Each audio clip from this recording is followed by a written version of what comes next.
Hi.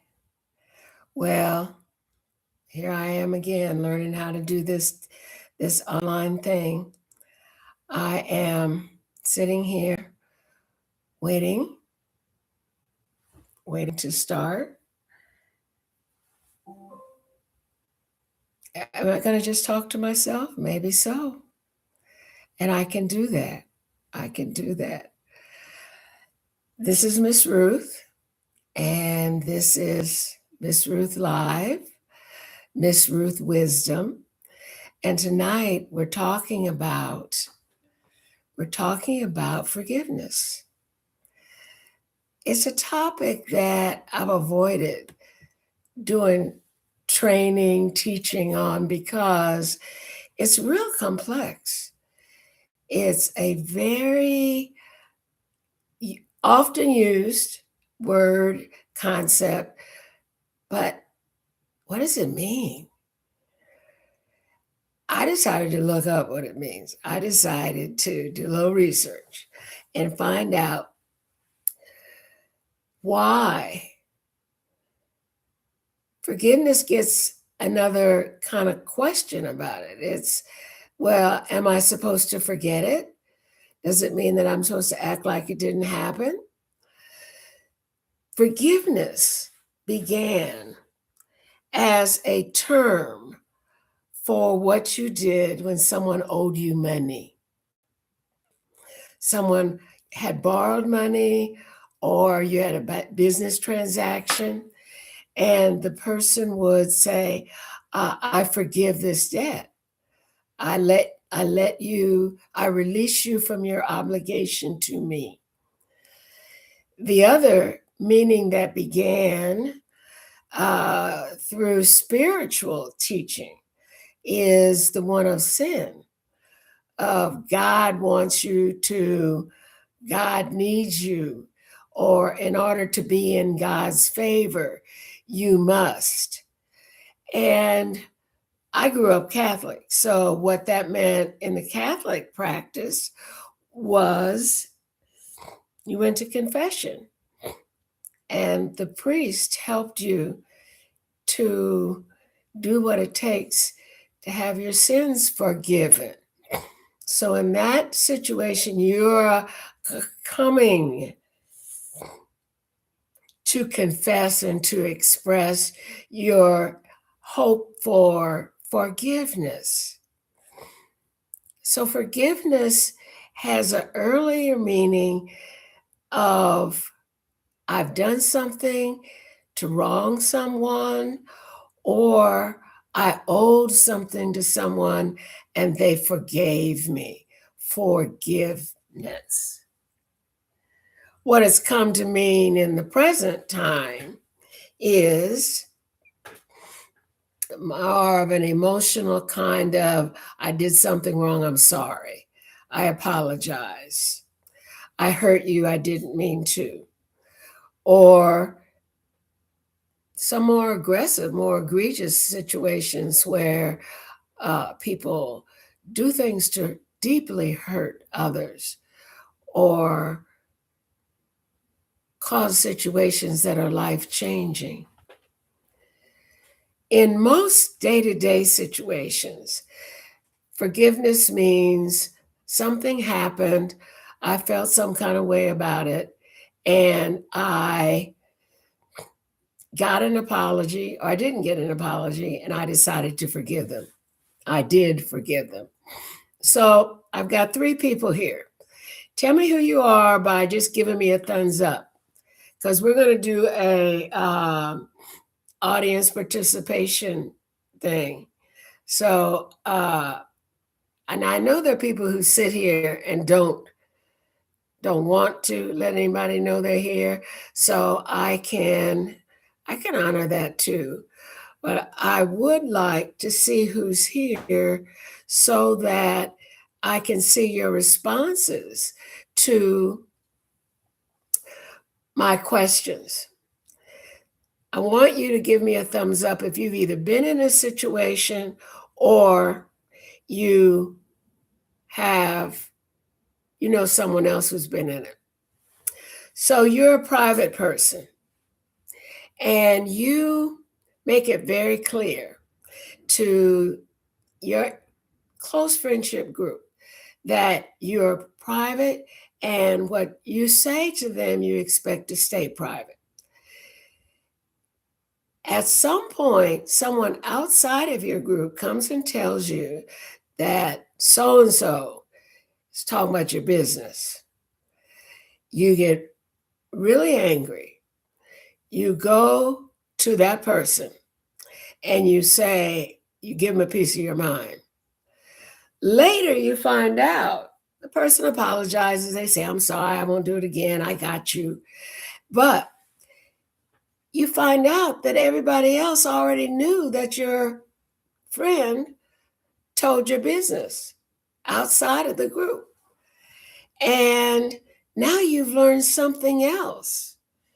You've learned that your people in your close network knew that your friend was talking about your business and didn't tell you. And you ask them, they tell you it's because you blow up. You go all the way off the chain when you get angry or upset about something. So we just didn't tell you. I'm laying that foundation for you because sometimes you get angry, but you've contributed to the situation that the people around you are not supporting you in the way that you believed. So, yes, there is a situation where you felt violated. However, there's more to learn here about who you are and your contribution.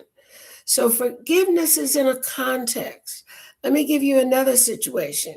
I'm going to ask you to let me know if you have experienced this or have observed it. You're working on a project with a colleague. You've got a meeting to go to. You got your roles. You planned how you're going to run it, and you're in the meeting, and whoop, this other person over here is doing something totally different. They've written their own script. They're off script. Afterward, they apologize. You say, I forgive you. I got you. We're learning how to work together. Do you trust that person? Do you go into future ventures with that person? Do you re-engage with them, but you do it with caution until you see that they have, in fact, understood what it means to be on your team? I believe that we've gotten so into the current message around forgiveness being handle it, put it in its own space, and move on.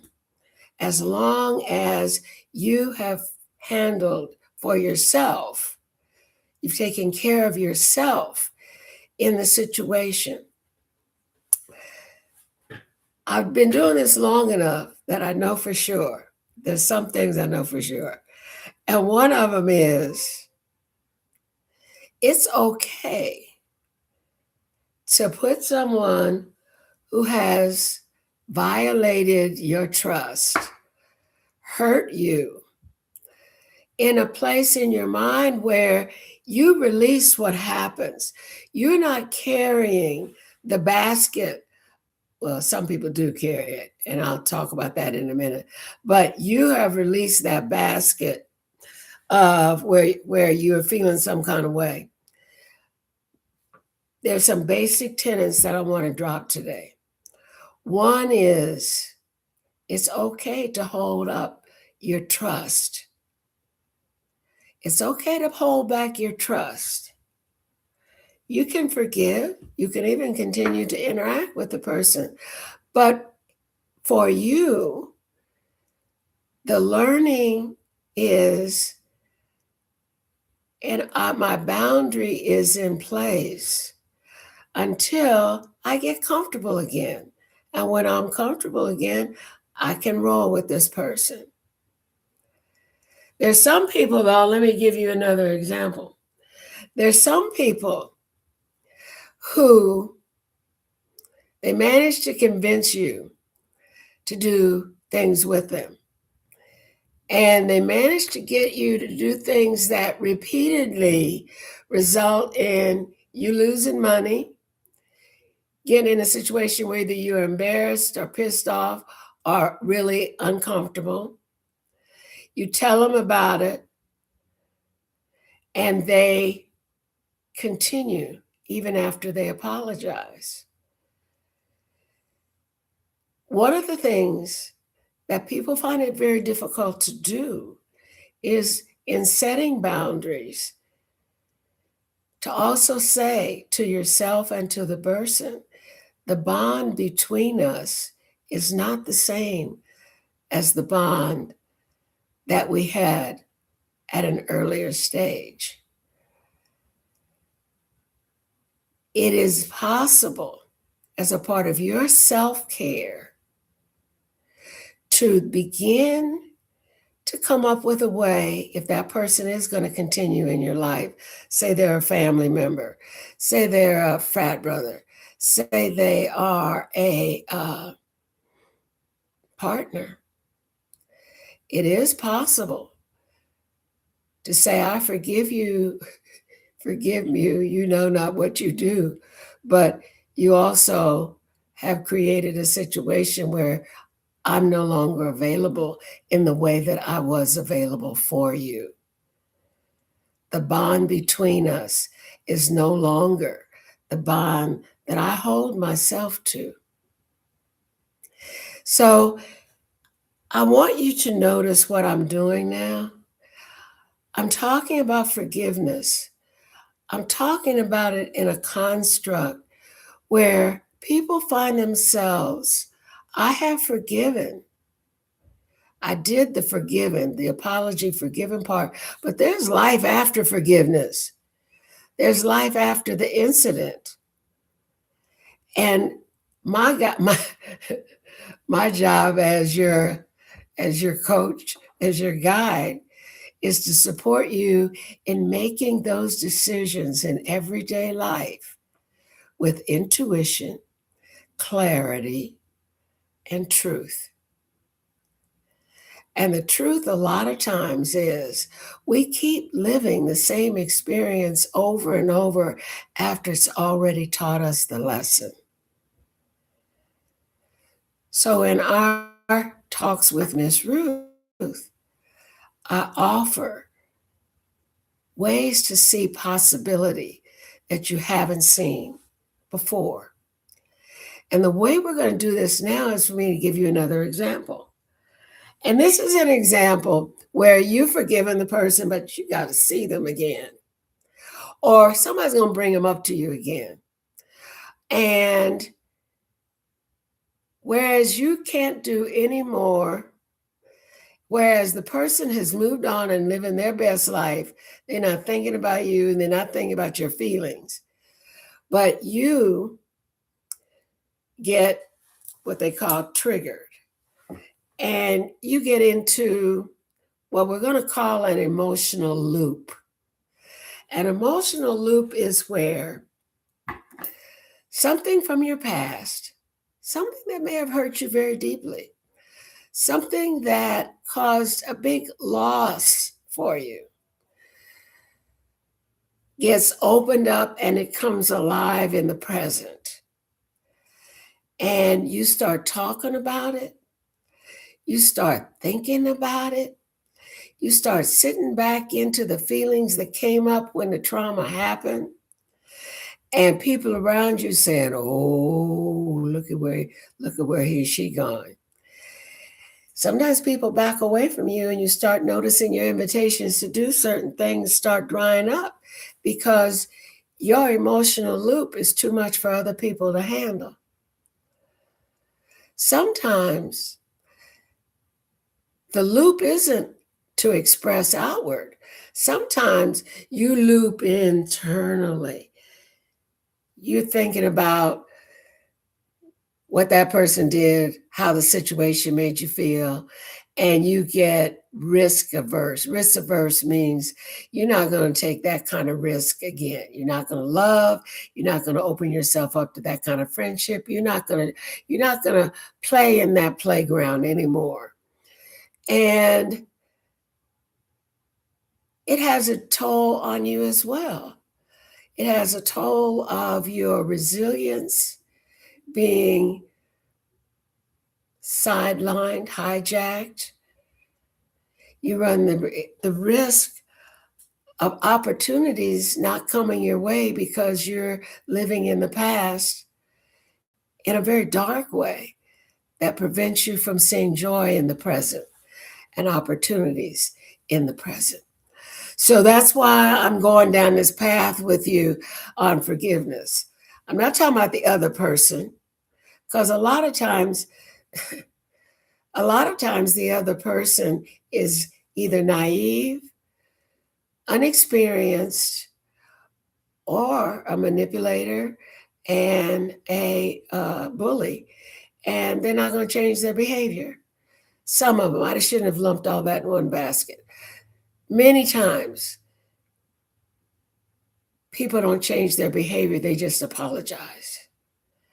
So, what I said was, I can not trust until I feel comfortable. I can set boundaries.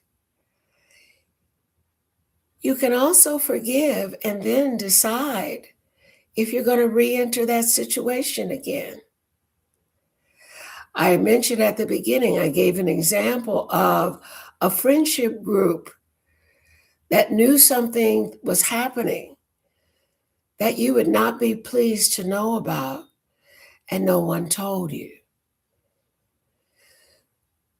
Whatever the reason was, you've learned something new, not just about one person, but about a group of people.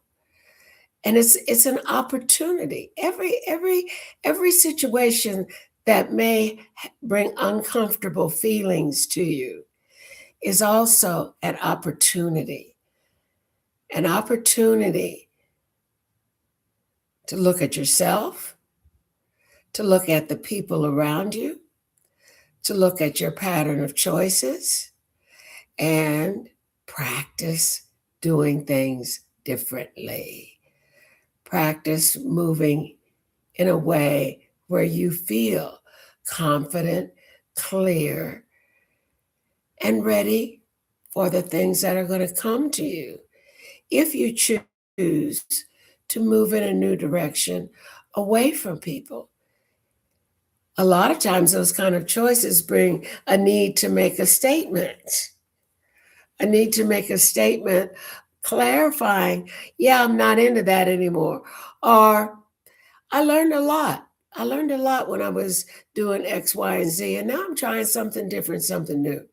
You don't have to bring the old story with all the dirty laundry, roll it out in front of everybody, make them look at the stains and the marks. Just be clear with yourself that you are good, that you are taking situations that may have caused pain and grief. Grief is another lesson that comes when we are learning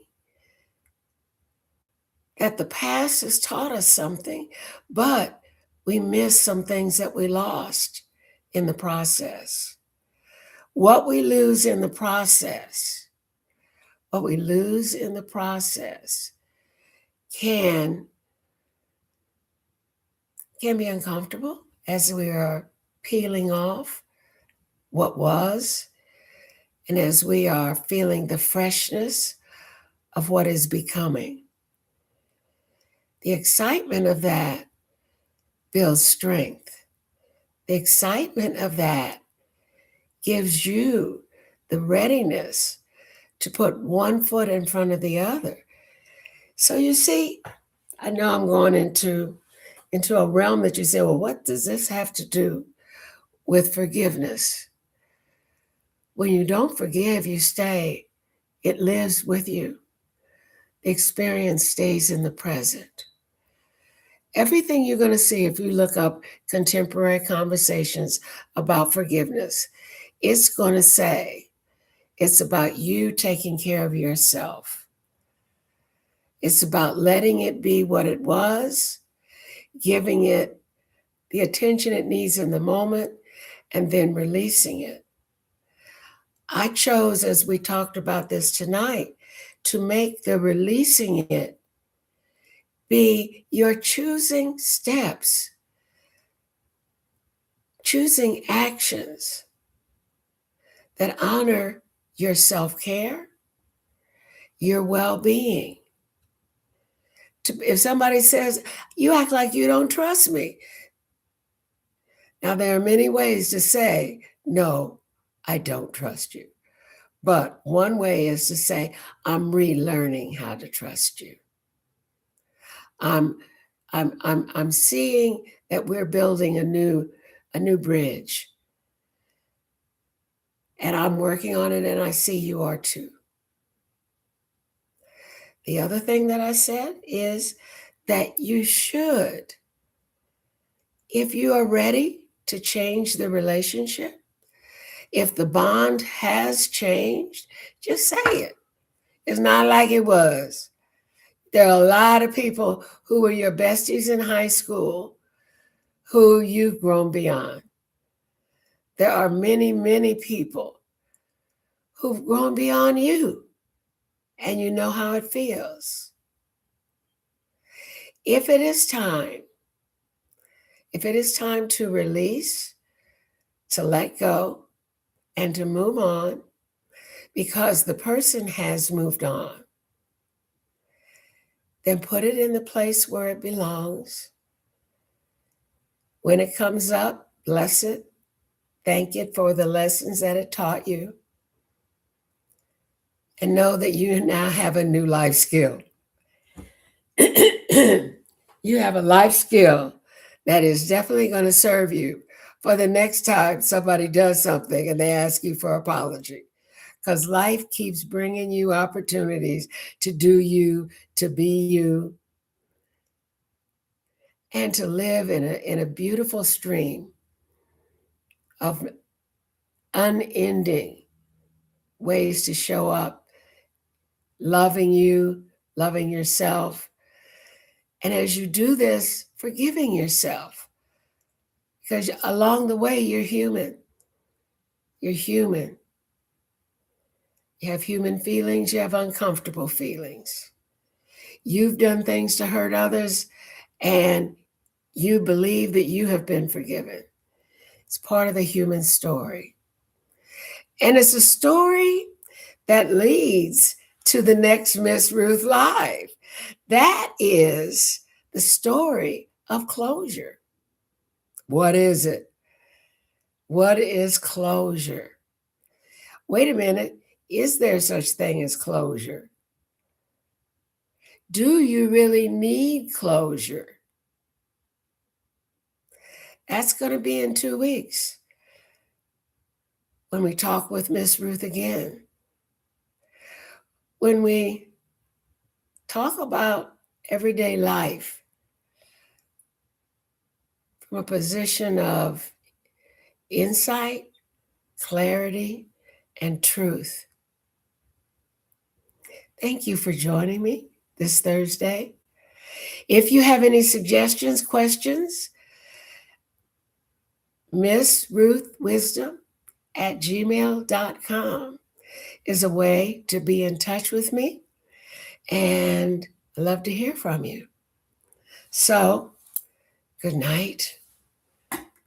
Stay well. Peace.